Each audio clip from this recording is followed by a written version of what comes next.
সাম্প্রতিক বছরগুলোতে বিভিন্ন সংঘাত আধুনিক যুদ্ধকৌশলের অনেক নতুন দিক উন্মোচন করেছে। বাংলাদেশের মতো একটি উন্নয়নশীল দেশের জন্য এই পরিস্থিতি থেকে বেশ কিছু সামরিক ও কৌশলগত শিক্ষা নেওয়ার রয়েছে।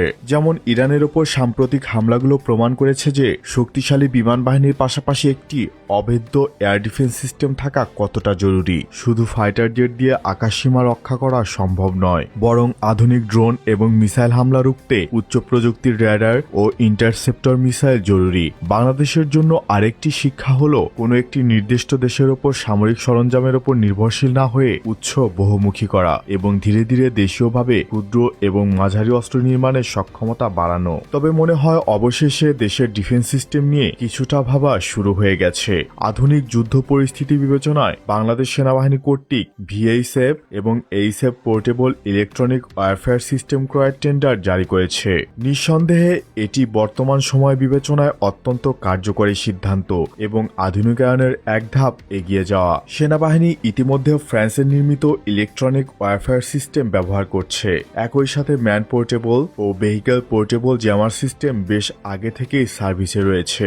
গত বছর চীন থেকে অজানা সংখ্যক ড্রোন জ্যামার ও এন্টি ড্রোন গান সিস্টেমের ডেলিভারি পেয়েছে সেনাবাহিনী। ভিএইচএফ এবং এইচএফ পোর্টেবল ইলেকট্রনিক ওয়ারফেয়ার সিস্টেমটি চারপাশের রেডিও সিগন্যালগুলো স্ক্যান করে এবং শত্রুপক্ষ কোথায় বসে রেডিও ব্যবহার করছে তা খুঁজে বের করে। এটি সিগন্যালের ধরন দেখে বুঝতে পারে যে শত্রু কত দূরে আছে, তারা কি ধরনের ডিভাইস ব্যবহার করছে।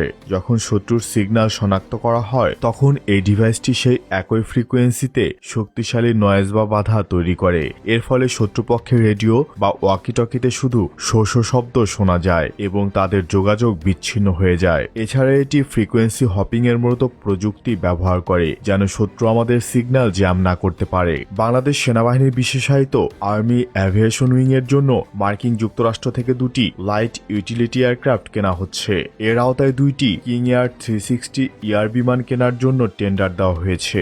এই বিমানটি টেক্সট্রন অ্যাভিয়েশন দ্বারা নির্মিত একটি অত্যন্ত শক্তিশালী টুইন টার্বোপ্রপ বিমান, যা দীর্ঘ দূরত্ব অতিক্রম এবং স্পেশাল মিশনের জন্য ডিজাইন করা হয়েছে।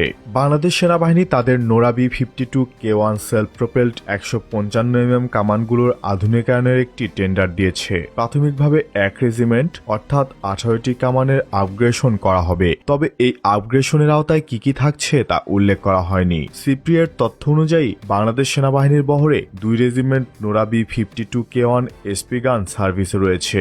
2013 সালে বাংলাদেশ সেনাবাহিনীর গোলন্দাজ বহরে যুক্ত হয় নোরা B-52 এসপি গান। দীর্ঘ পথ পরিক্রমায় আপগ্রেশনের জন্য টেন্ডার ড্রপ করা হয়েছে সরাসরি সার্বিয়ায়।